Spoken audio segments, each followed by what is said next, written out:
Hidup sering kali penuh dengan ketidakpastian. Kita menghadapi berbagai tantangan, mulai dari masalah pekerjaan, hubungan sosial, hingga keadaan dunia yang di luar kendali kita. Banyak orang menghabiskan hidup mereka dalam kecemasan dan frustrasi karena mereka terlalu fokus pada hal-hal yang tidak bisa mereka kendalikan.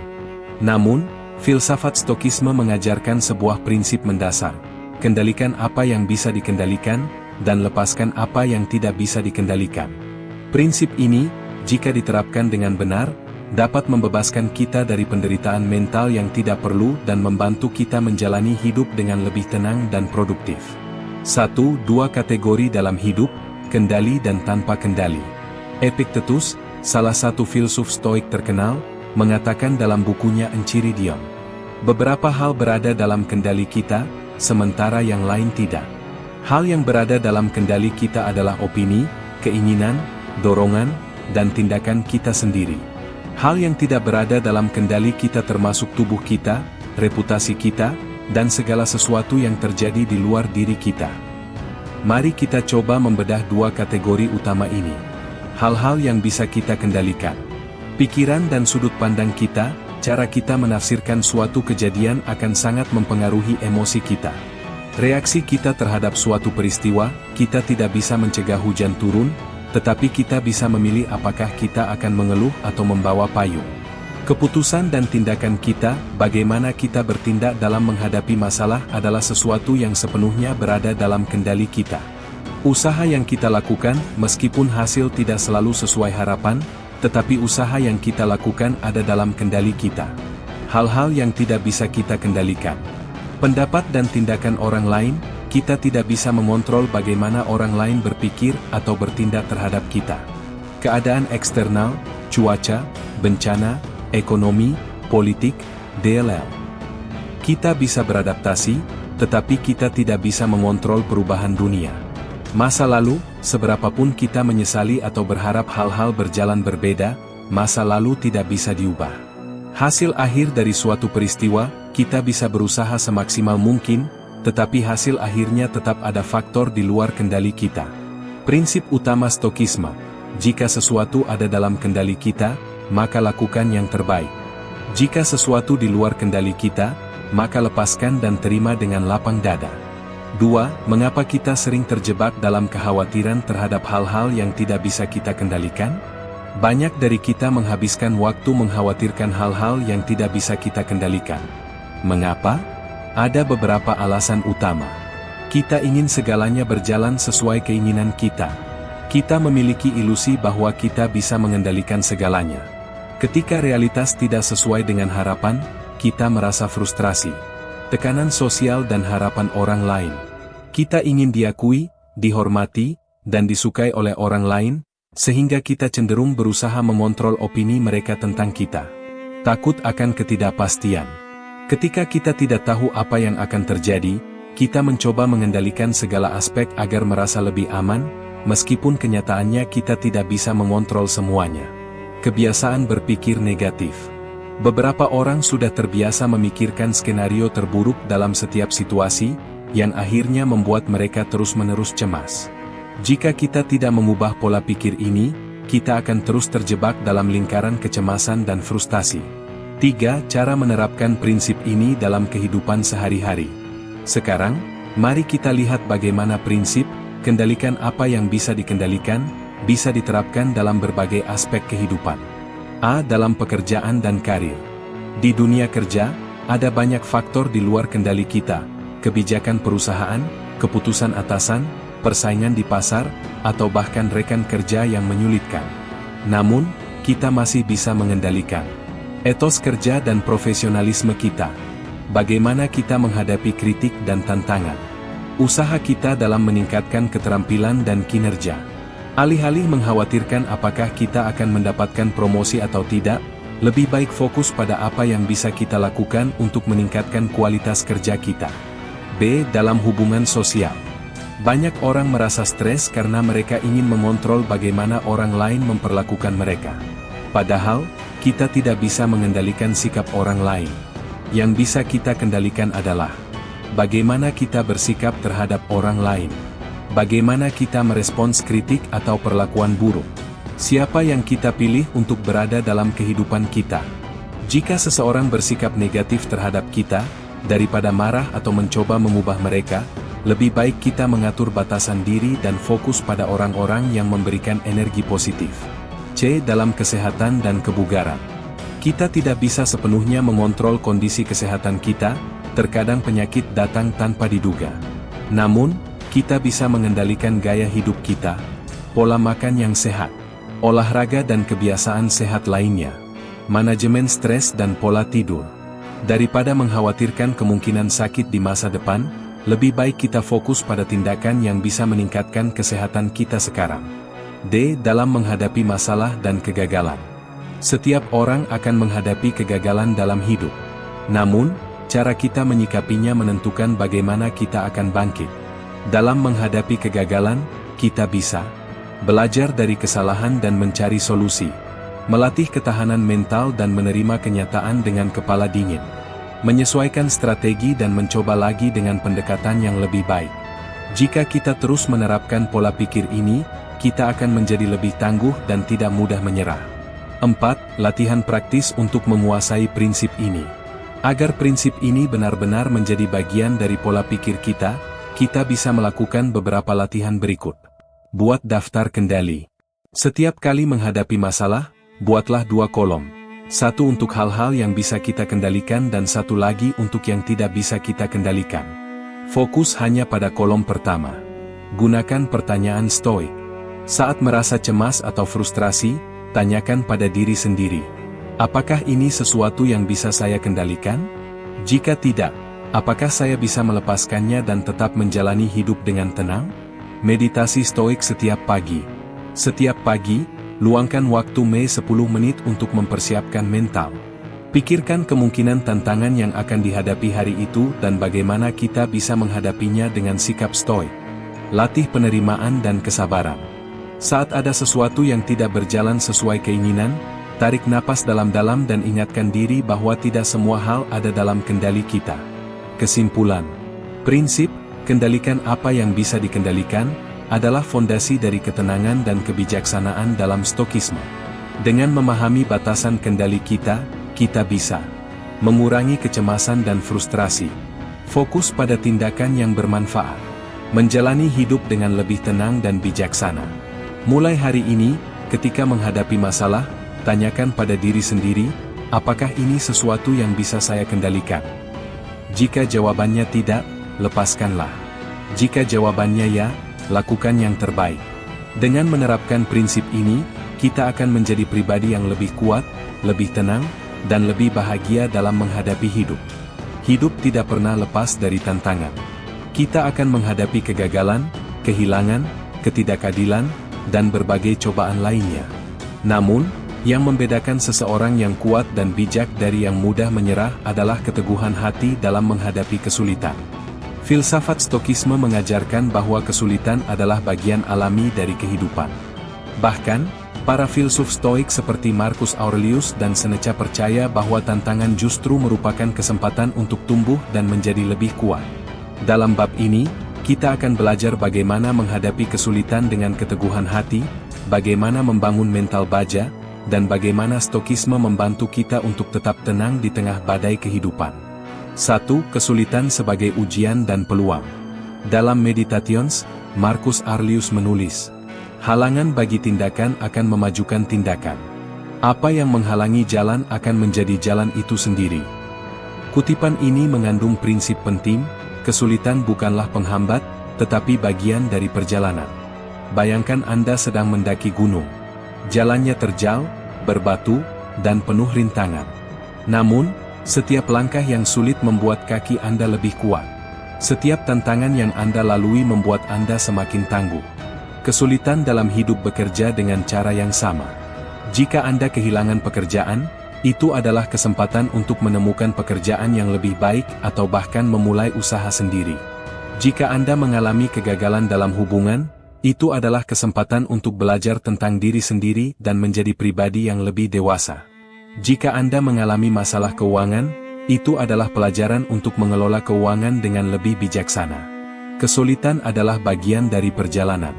Kita bisa menyerah dan mengeluh, atau kita bisa melihatnya sebagai ujian yang akan membuat kita lebih kuat. 2. Mengembangkan mentalitas keteguhan hati. Keteguhan hati, resilience, bukan sesuatu yang kita miliki sejak lahir. Itu adalah keterampilan yang bisa kita latih dan kembangkan. A. Menerima kenyataan tanpa mengeluh. Kebanyakan penderitaan mental berasal dari penolakan terhadap kenyataan. Kita ingin dunia berjalan sesuai dengan keinginan kita, tetapi kenyataan seringkali berbeda.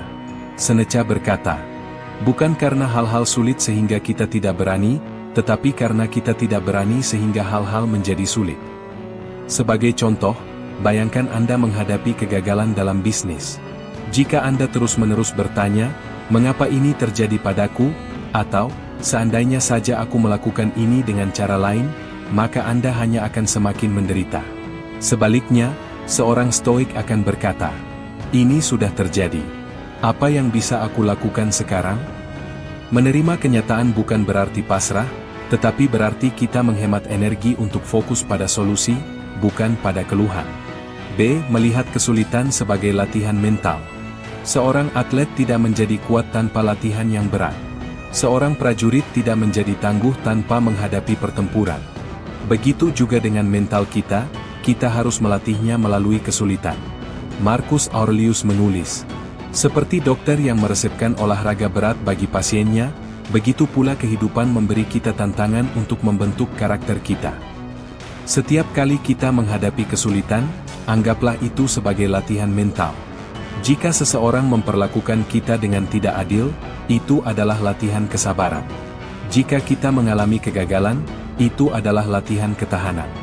Jika kita menghadapi ketidakpastian, itu adalah latihan keberanian. Dengan cara ini, kita bisa melihat tantangan sebagai kesempatan untuk tumbuh, bukan sebagai musibah yang harus dihindari. 3. Teknik stoik untuk menghadapi kesulitan. Para filsuf stoik memiliki berbagai teknik untuk menghadapi kesulitan dengan keteguhan hati. Berikut adalah beberapa teknik yang bisa kita praktikkan.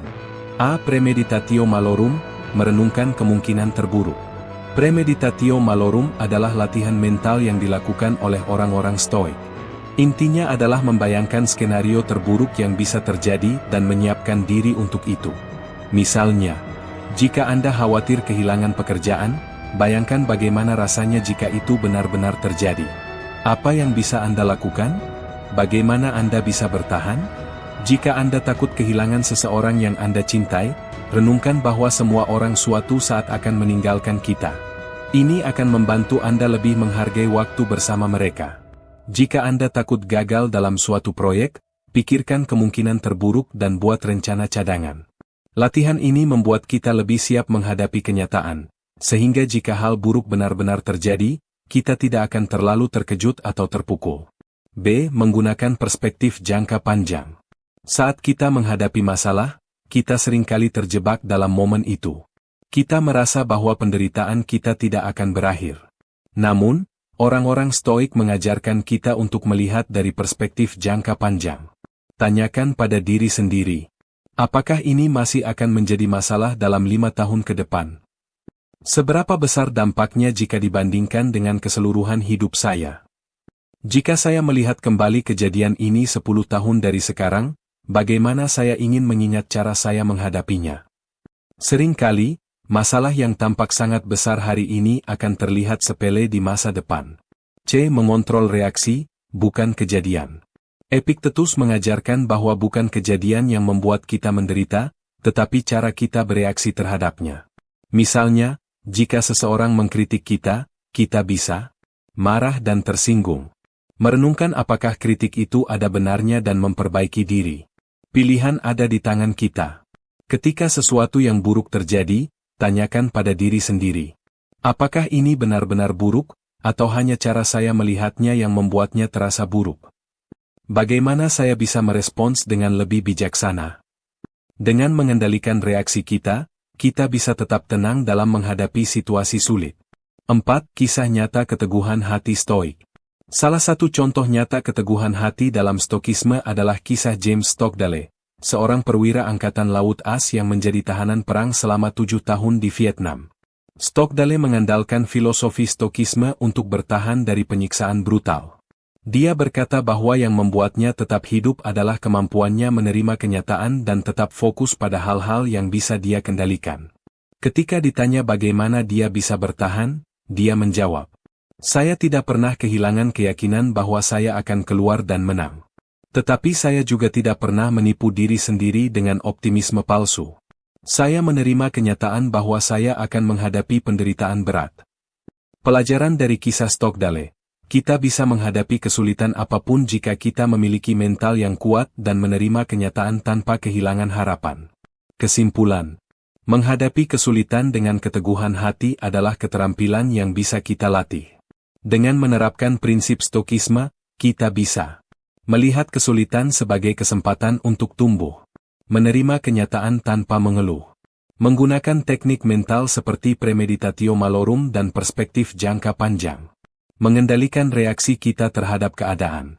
Setiap kali menghadapi tantangan, tanyakan pada diri sendiri, bagaimana seorang stoik akan menghadapi ini? Jika kita terus melatih keteguhan hati, tidak ada tantangan yang terlalu besar untuk kita hadapi. Emosi adalah bagian tak terpisahkan dari kehidupan manusia.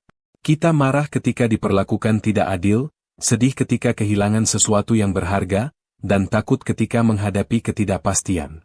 Namun, jika kita tidak bisa mengendalikan emosi dengan baik, kita justru akan menjadi budaknya. Stokisme mengajarkan bahwa emosi tidak boleh mengendalikan hidup kita. Sebaliknya, kita harus belajar mengelola emosi dengan bijaksana, sehingga kita bisa membuat keputusan yang lebih baik dan menjalani hidup dengan lebih tenang. Dalam bab ini, kita akan belajar bagaimana cara mengendalikan emosi dengan bijak, bagaimana menghadapi kemarahan, kesedihan, dan ketakutan, serta bagaimana membangun mentalitas yang lebih stabil dalam kehidupan sehari-hari. 1. Mengapa kita harus mengendalikan emosi? Epictetus berkata, "Bukan hal-hal di luar diri kita yang membuat kita terganggu, tetapi cara kita memandangnya."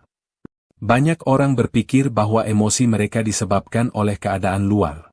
Mereka percaya bahwa mereka marah karena seseorang menyakiti mereka, sedih karena kehilangan sesuatu, atau stres karena pekerjaan mereka terlalu berat. Namun, dalam stokisme, emosi bukanlah sesuatu yang terjadi begitu saja. Emosi muncul karena cara kita memandang suatu kejadian. Misalnya, jika seseorang mengkritik Anda bisa marah jika Anda merasa kritik itu adalah serangan pribadi. Namun, Anda juga bisa tetap tenang jika Anda melihatnya sebagai masukan yang bisa membantu Anda berkembang. Jika Anda kehilangan pekerjaan, Anda bisa merasa hancur jika menganggapnya sebagai akhir dunia. Tapi jika Anda melihatnya sebagai kesempatan untuk mencari peluang baru, Anda bisa tetap optimis. Stokisme mengajarkan bahwa kita tidak bisa mengontrol dunia luar, tetapi kita bisa mengontrol bagaimana kita bereaksi terhadapnya. 2. Cara mengendalikan kemarahan. Kemarahan adalah salah satu emosi yang paling merusak. Banyak keputusan buruk dibuat dalam keadaan marah. Seneca menulis dalam The Ira, tentang kemarahan. Kemarahan adalah kegilaan sementara. Ia membuat kita kehilangan akal dan melakukan hal-hal yang kita sesali nanti. Bagaimana cara mengendalikan kemarahan dengan bijak? A. Berhenti sejenak sebelum merespons. Ketika kita marah, naluri pertama kita adalah bereaksi secara impulsif. Namun, orang-orang stoik mengajarkan bahwa kita harus mengambil jeda sebelum merespons sesuatu. Marcus Aurelius berkata, "Sebelum berbicara atau bertindak, tanyakan pada dirimu sendiri, apakah ini perlu? Apakah ini benar?" Latih kebiasaan untuk berhenti sejenak sebelum merespons sesuatu yang membuat Anda marah. Ambil napas dalam, hitung sampai 5, dan tanyakan pada diri sendiri apakah reaksi Anda benar-benar diperlukan. B. Ubah perspektif terhadap orang lain. Seringkali, kemarahan muncul karena kita menganggap orang lain sengaja menyakiti kita. Namun, dalam banyak kasus, orang lain bertindak bukan karena kebencian, tetapi karena ketidaktahuan atau kelemahan mereka sendiri. Marcus Aurelius mengingatkan kita, jika seseorang bertindak buruk, jangan langsung marah. Tanyakan, apakah dia tahu bahwa ini salah? Jika tidak, mengapa aku harus marah pada orang yang tidak tahu? Coba lihat dari sudut pandang orang lain. Mungkin mereka hanya lelah, stres, atau tidak menyadari dampak dari tindakan mereka. Dengan mengubah perspektif, kita bisa lebih mudah mengendalikan kemarahan dan merespons dengan lebih bijaksana. 3. Cara mengatasi kesedihan dan kehilangan. Kehilangan adalah bagian alami dari kehidupan. Kita akan kehilangan orang yang kita cintai, peluang yang kita harapkan, atau hal-hal yang kita anggap penting. Namun, seorang stoik tidak akan larut dalam kesedihan berlebihan. Mereka memahami bahwa segala sesuatu bersifat sementara. Epictetus berkata, "Jangan katakan, aku telah kehilangan sesuatu, tetapi katakan, aku telah mengembalikannya." Dalam pandangan Stokisme, tidak ada yang benar-benar milik kita. Semua yang kita miliki hanyalah pinjaman dari alam semesta, dan suatu saat kita harus mengembalikannya. Bagaimana cara menghadapi kesedihan dengan bijaksana? A. Menerima kenyataan tanpa perlawanan. Salah satu penyebab utama penderitaan adalah penolakan terhadap kenyataan.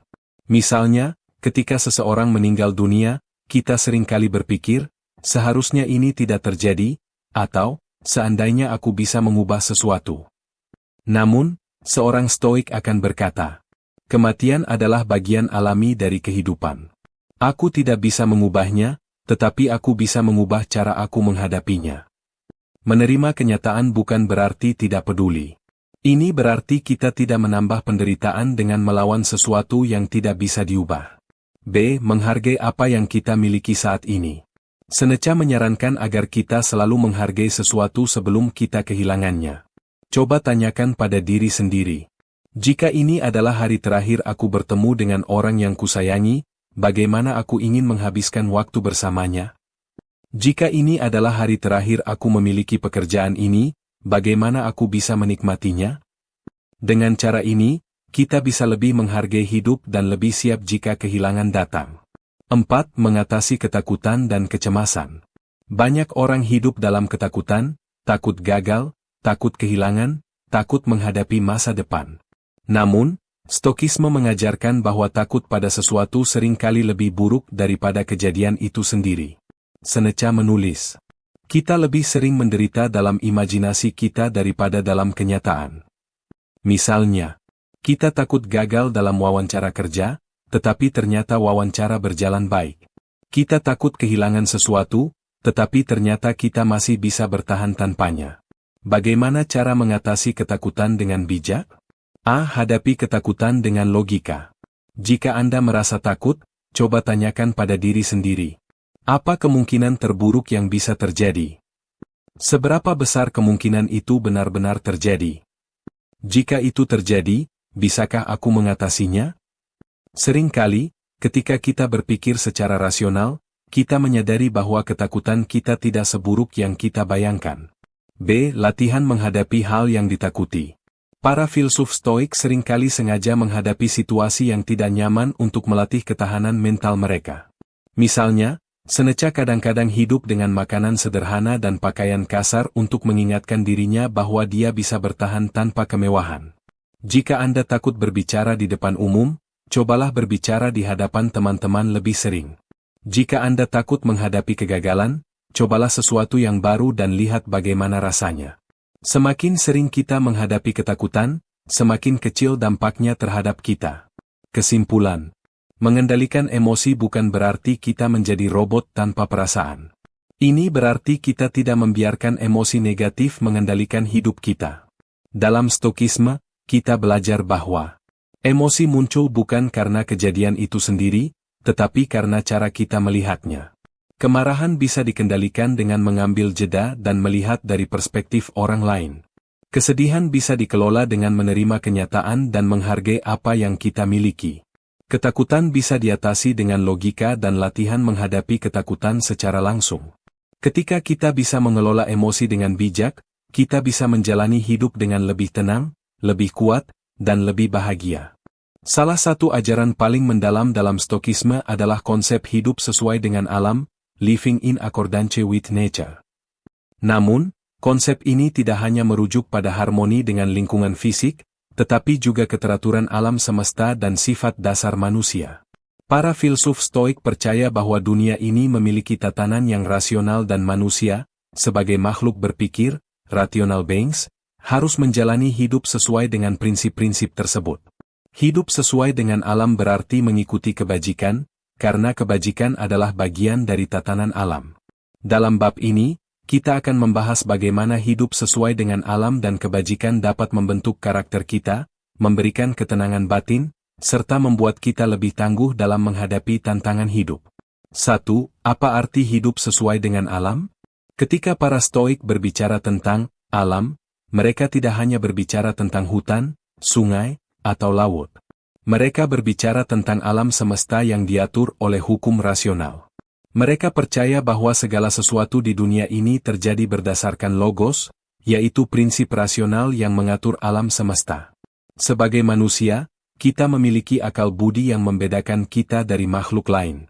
Oleh karena itu, hidup sesuai dengan alam berarti hidup dengan menggunakan akal budi kita secara maksimal dan menjalani hidup berdasarkan kebajikan, bukan sekadar mengikuti hawa nafsu atau keinginan yang impulsif.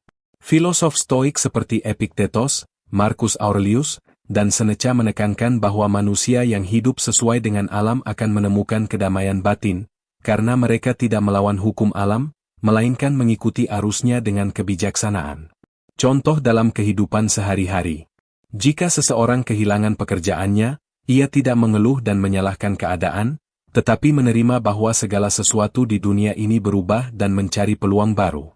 Jika seseorang menghadapi ketidakadilan, ia tidak membiarkan amarah menguasainya, tetapi bertindak dengan kebijaksanaan untuk mencari solusi yang adil. Jika seseorang mengalami kehilangan, ia menerima bahwa hidup dan mati adalah bagian dari siklus alam, lalu melanjutkan hidupnya dengan hati yang teguh.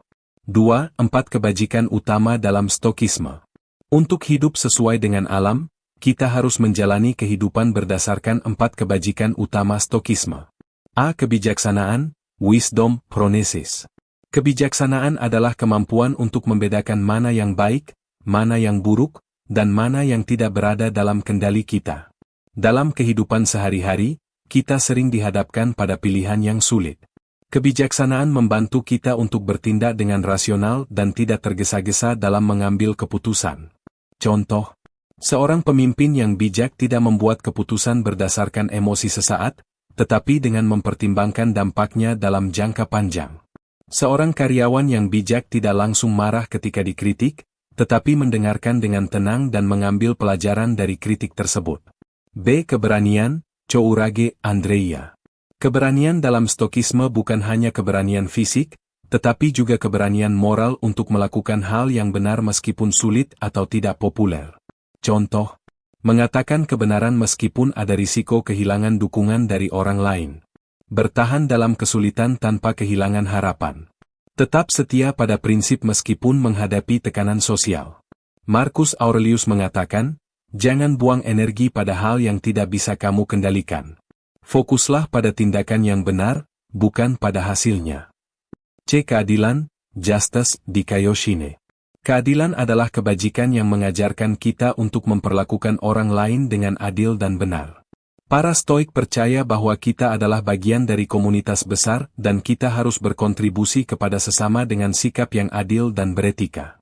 Contoh, seorang atasan yang adil akan memberikan kesempatan yang sama kepada setiap karyawan tanpa diskriminasi.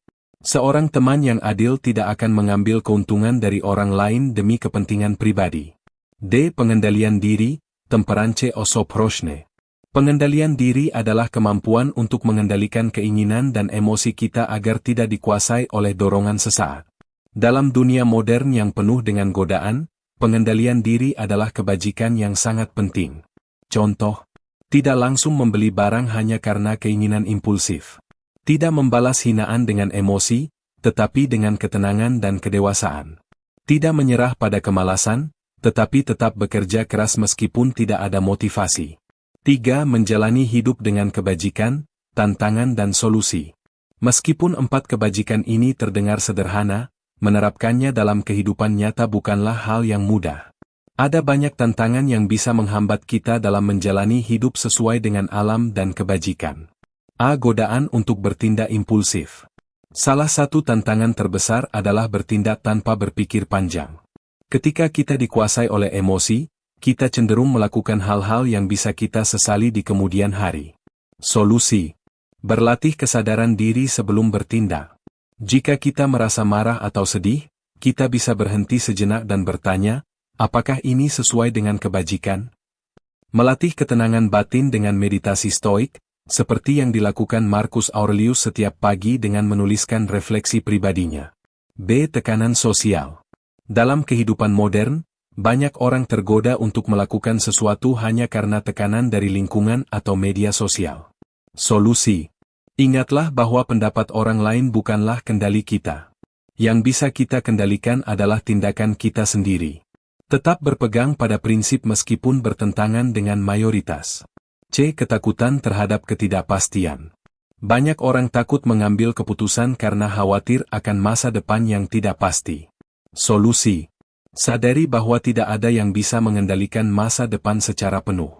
Yang bisa kita lakukan hanyalah bertindak sebaik mungkin di saat ini. Fokus pada tindakan yang benar, bukan pada hasilnya. 4. Hidup bahagia dengan kebajikan. Para Stoik percaya bahwa hidup yang bahagia bukanlah hidup yang dipenuhi kesenangan, tetapi hidup yang dipenuhi kebajikan. Kebahagiaan sejati datang bukan dari kekayaan, jabatan, atau pujian orang lain, tetapi dari keselarasan antara tindakan kita dan kebajikan. Jika kita selalu bertindak dengan kebijaksanaan, keberanian, keadilan, dan pengendalian diri, kita tidak akan terguncang oleh keadaan eksternal. Kita akan memiliki ketenangan batin, karena kita tahu bahwa kita telah melakukan hal yang benar. Epiktetos berkata, kebahagiaan sejati berasal dari melakukan hal yang benar, bukan dari mencari kesenangan. Kesimpulan. Hidup sesuai dengan alam berarti hidup sesuai dengan kebajikan. Dengan menerapkan kebijaksanaan, keberanian, keadilan, dan pengendalian diri, kita bisa menghadapi segala tantangan hidup dengan tenang dan percaya diri. Dalam dunia yang penuh dengan ketidakpastian, ajaran Stoik ini memberikan kita panduan yang kuat untuk menjadi lebih tangguh, lebih tenang, dan lebih bijaksana. Jika kita menjalankan hidup dengan kebajikan, kita akan menemukan kebahagiaan sejati yang tidak tergantung pada faktor eksternal.